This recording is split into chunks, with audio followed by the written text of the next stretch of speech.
In this video I will be reviewing episode 2 of the Hakuoki 2021 OVA. The episode starts off with Harada walking down a path and meeting with Ozan. She asks him how is Chizuru doing and Harada informs her Chizuru has gone missing. This causes Ozan to panic. She yells at Harada and tells him the Shinsengumi plans to protect the capital, yet they cannot even protect one girl. Harada's response to this was interesting and made me like him more as a character. Harada says this instance is a disgrace and he takes responsibility for this. I love the fact they wrote this in because this goes completely against what most people would do. Most people would blame others and not take responsibility for how certain events unfold. Harada to do this shows who he is at his core and why he is the captain of the Shinsengumi. Afterwards, Shenpachi is running to Hesuke asking him if he found anything on Chizuru's whereabouts. Furthermore, it is now confirmed those bite marks on the people who passed away in the previous episode was the work of Furies. This is revealed by Sanan. Hejikata makes the deduction that the Furies who killed those people near the Tosa mansion must somehow be connected with the Tosa clan. As soon as Soji figures this out, he attempts to leave the meeting they are holding. It appears in search of Chizuru. The guilt Soji feels is evident in this scene. We then see Hejikata and Kondo having a meeting. They are talking about the connection between the Fury incident and the Tosa mansion. Ito opens the door as he was eavesdropping on their conversation and offers help. Ito in his self-absorbed nature is revealing to Kondo and Hejikata he has connections to different Western clans. He goes on saying he can persuade them into giving them permission to investigate the Tosa mansion. Hejikata then verbally signs off on Ito's assistance in this certain circumstance they are in. The group, it appears, is still on the lookout for Chizuru. We are seeing scenes of them looking around town seeing where Chizuru may be. Soji didn't eat food because he is still searching for Chizuru. I personally like this addition to the episode because it shows us how much he truly cares for her. Even though Soji may act sadistic, he still has a genuine heart and cares. Soji then sees some people acting strangely. He tells someone on his patrol team, "I'll leave the rest to you," and walks out and starts to look for them. Hajime meets up Soji. He tells him those samurai he was suspicious of were rogue samurai from Togoku. Soji and Hajime have a discussion. Soji is about to leave and Hajime grabs Soji by the hand and puts a package of food in his hand. So far, the highlight for me in this episode has been the interaction between Soji and Hajime. Soji gets mad at Hajime in the previous episode and then in this episode they interact as if nothing happens and Hajime displays signals to Soji he cares. This is why I like Hajime so much. He may not speak that much, but he cares and at his core is a good person. After this, Ito is walking and asking someone if he could see Yoshida-sama. As Ito is making his way to Yoshida's location, the door opens and we see Kazama walking out. After this, evil Chizuru is taking a sword with her and walks out of the location she is based in. One person next to evil Chizuru says something extremely important, that is, "I know that's a costume, but ain't it scary how alike they look?" So, this means evil Chizuru is wearing a costume. Who is behind that costume and is there anything supernatural about it is what is on my mind. After this we see the real Chizuru, sadly, tied up in a dungeon in fear, wondering what they are going to do with her. The sadness in Chizuru's eyes is truly something to speak about. The fear emanating on her face and through her words explains why the Shinsengumi members, mainly Soji, are in such shock. It's because through their time spent with Chizuru, they know how good of a person she is and how this is causing so much fear in her. Even when I see Chizuru sad and frightened, I hope for her well-being and hope she does not endure anything traumatic. We are then shown Sokai. He is amazed at the fact that he is alive and well. He drank the water of life and it appears he doesn't know the full effects of it. It also appears he is completely out of the loop on what the water of life is.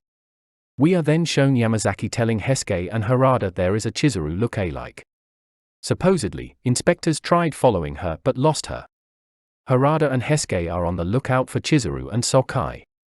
They see evil Chizuru and mistake her for the real Chizuru. Evil Chizuru sets a trap in place, making Harada and Hesuke fall into a well filled with freezing water. Basically, meaning they will freeze to their death. However, what happens next is rather interesting. We actually for once get to observe a different side to evil Chizuru. We get to see evil Chizuru smile, and not in a malicious way, rather from the perspective of joy. Evil Chizuru says in her mind, "I wonder if Chizuru even remembers." and pulls back the cover of the blade she carried with her. A flashback scene plays. It is of Chizuru during her youth, and it appears to be evil Chizuru by her side. Chizuru is crying because certain stars weren't able to meet. Evil Chizuru then states, once Uncle Kodo arrives we can finally reunite, and then the two of us will rebuild the Yukimura clan. So, it appears from this evil Chizuru must have some kind of relationship with Chizuru and Kodo. Is it through natural means? I don't know. Kodo was experimenting for some time before he began working on the Water of Life. I can't even imagine what other horrible things he's done in the past. The group then has another meeting and they are wondering where Hesuke and Harada are. Hajime informs them they went out because they heard of someone looking like Chizuru. The group is now on high alert because Hesuke and Harada have not returned. It appears the Shinsengumi has had enough and now they are going to the Tosa mansion. Ozan is running along with her friend looking for Chizuru and she stumbles upon Hesuke and Harada. She along with her friend are the one to save Hesuke and Harada from the well. Evil Chizuru then bumps into Kazama. He is aware enough to point out that evil Chizuru is wearing a costume. They begin to battle and Kazama has the upper hand. Evil Chizuru runs away. The guards slip up because of Chizuru being able to think quickly on her feet and she is able to escape. Kazama then comes and saves Chizuru from the guards chasing her. Harada and Hesuke find Chizuru and begin to battle Kazama. Kazama easily beats them.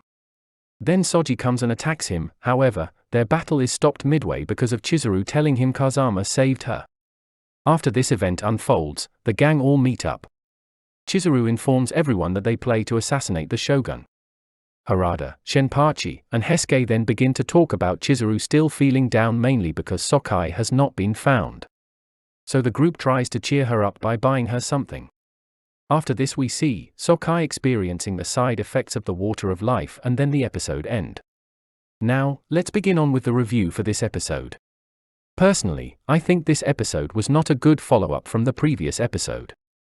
I believe the first episode of this OVA special was great. It set many things up.